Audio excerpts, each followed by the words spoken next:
What is going on, everybody? My name is Dakota and welcome back to Cologne.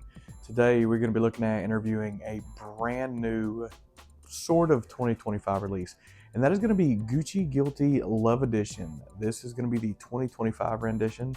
I'm going to go ahead and call this a 2025 release because I think this released like December 21st.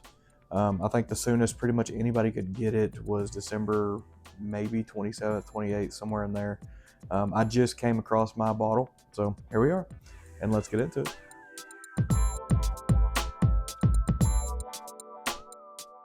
So this will actually be the first Gucci fragrance I've had on the channel. As far as Gucci line goes, I'm not the biggest fan of some of their fragrances. They have some I feel like are pretty good, but for the most part, just kind of 50-50. But we did a pre-sale right around Christmas time, and we got a sample of this, and my wife absolutely loved it. That's pretty much all I needed to be able to pull the trigger on this one. So what we're going to do is we're going to start how we always like to start, and that's going to be showing off the Atomizer. And the Atomizer on this one is actually pretty weak, all things considered.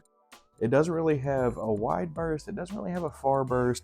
So as far as that goes, it's a little bit of a weak atomizer. But one thing I can say is when this fragrance gets into the air, it is a rock solid fragrance. I was pleasantly surprised given how some of the other Gucci Love fragrances that's been released, I haven't really been that big of a fan of. Usually this is the part where I put this fragrance on, and I'm not really needing to do that. I got this fragrance at about noon today. Everybody in the house is asleep. It's like 9 o'clock at night right now. And I can honestly say, as far as performance goes, I am pleasantly surprised by this one. But we'll touch on that here in a little bit. But one thing that I noticed that you get when it first gets in the air, when it first kind of hits your senses and everything, is the fragrance can come across a little bit thick. I don't know exactly what the breakdown on this one is, but something in here is just thick. Like, it's a light fragrance, it's an airy fragrance, there's nothing really hard hitting about it. But the fragrance, the way it kind of hits my nose, kind of gives it a little bit of a thickness. So we're going to get into the notes real quick. And the note breakdown, I actually almost hate that a lot of companies have been doing this lately. More and more companies are going to a more simplified note breakdown. And I understand that if they were to put every note in here, it would probably be a mile long. But myself, I kind of like having like an extensive note breakdown. I kind of like to know what to look for, what to pick through, and stuff like that. But as far as what they released us on this one, the top note on this is going to be juniper. The middle note is going to be Orange Blossom Absolute, and the base note is going to be Amberfix. And for the most part, when you first get to the opening, that's kind of all you get. To me, the most prominent note that I get out of that is actually going to be the juniper. The juniper to me gives it a little bit of a sweetness, a little bit of like a berry kind of vetiver feel. And that is what I get, paired with some of that floral. And I don't really get a lot of the warmth that you typically would get out of like an Amberfix style of note. Usually when you get something like that, it's in like a warm, it's in a warmer fragrance, it's in kind of a darker fragrance, and that's not what this is. To me, this fragrance stays very light, it doesn't stay subtle at all, for the most part, it kind of moves in a direction that you would think would be darker than what it was, because if you look at the read up on this, this is supposed to be kind of leathery, this is supposed to be woody, it's supposed to have some florals to it. So far, I have not really gotten any of that like leathery, woody vibe out of this fragrance at all. The most that I get, like I said, out of this is there's a sweetness in here. To me, it's kind of like a creamier sweetness. It's kind of got like almost like that ice cream kind of sweet, be like a vanilla or maybe like a Tonka Absolute or something like that. If there is a sweet note in here, I would almost have to imagine that it would be moving in that direction.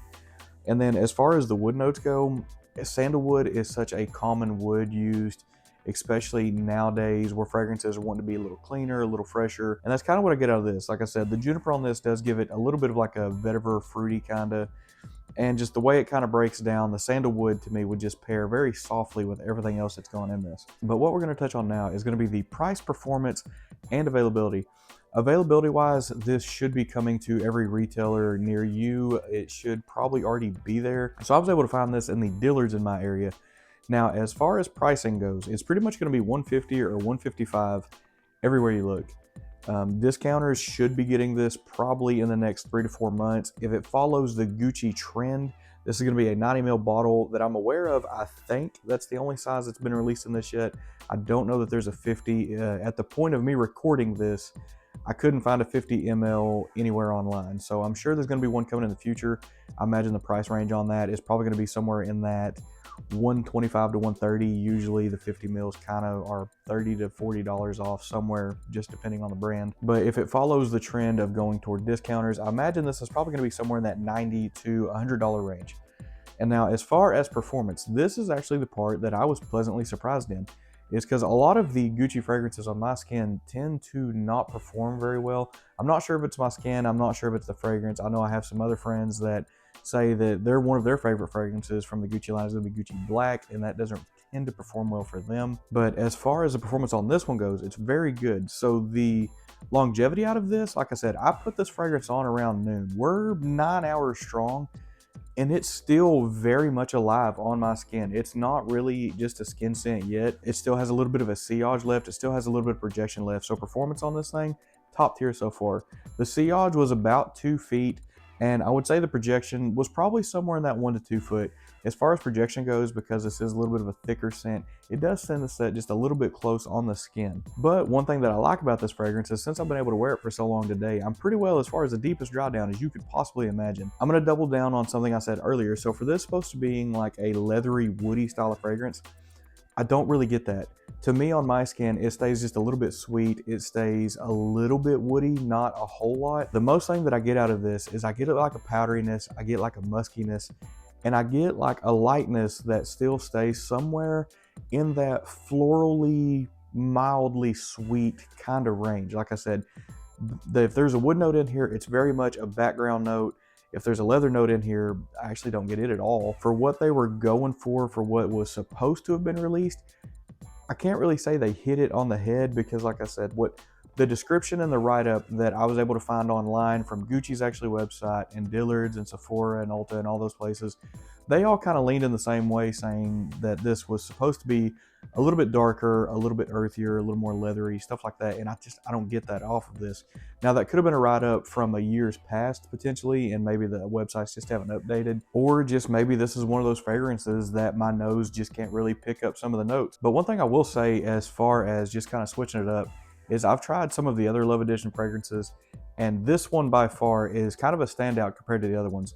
This one moved in a much different direction. Some of the other ones I feel like were a little bit cloying. They kind of had a little bit of an odd opening on some of them. This one to me definitely feels like the most complete out of all the Love Editions. It definitely feels the most rounded.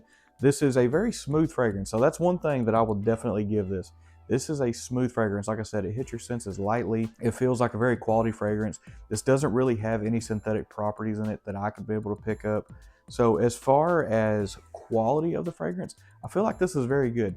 The only real nitpick that I may have is actually probably going to be on this bottle a little bit. The bottle design is nice. The color to me kind of screams a nutty spring kind of color, almost maybe like an Easter pastel kind of. So the color choice I do think was just a little bit odd. And the box actually is the exact same. So the box is very similar, same colored, as simple as it gets. I'm not going to worry about showing that or anything. But because this is a new fragrance, I know some people really enjoy this. The batch code on this one is going to be it's not going to focus. The batch code on this is going to be 4250. I imagine a lot of the batch codes are going to be similar at the moment.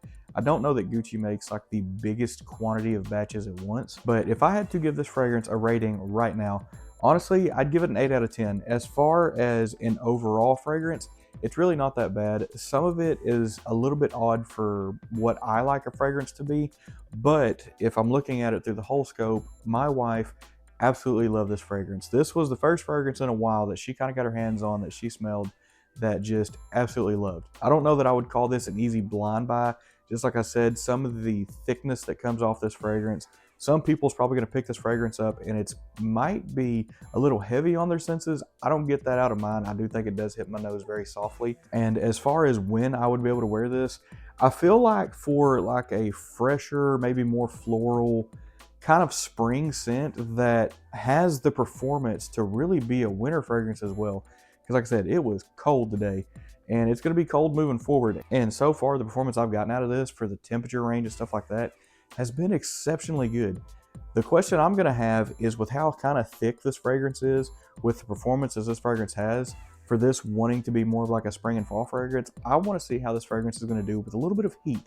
Because Love Edition to me makes it feel like this should be a Valentine's Day fragrance. So I'll be curious to see how it does in a slightly warmer climate. But I do think that's going to get us wrapped up. I'm going to go ahead and get it on this bottle. So one thing that's kind of neat about Gucci's bottle is it doesn't really have a backside. It's the same on both. So that's kind of one thing that I like, is you kind of get a well-rounded bottle on that. But yeah, again, that is going to get us wrapped up. As always, thank you everyone for watching. Thank you everyone for subscribing, for sticking around, staying tuned, supporting the channel. We just did the 600 subscriber giveaway, so it's going to be another shout out to Pop Boy Fizz and Salt. We're going to be doing 700 as soon as we get there. But if you like what you see on the channel, feel free to subscribe. I will always take good critiques and feedback on the channel to try to make this thing as best as I possibly can. But yeah, as always, thank you everyone for watching, and we'll see you next time.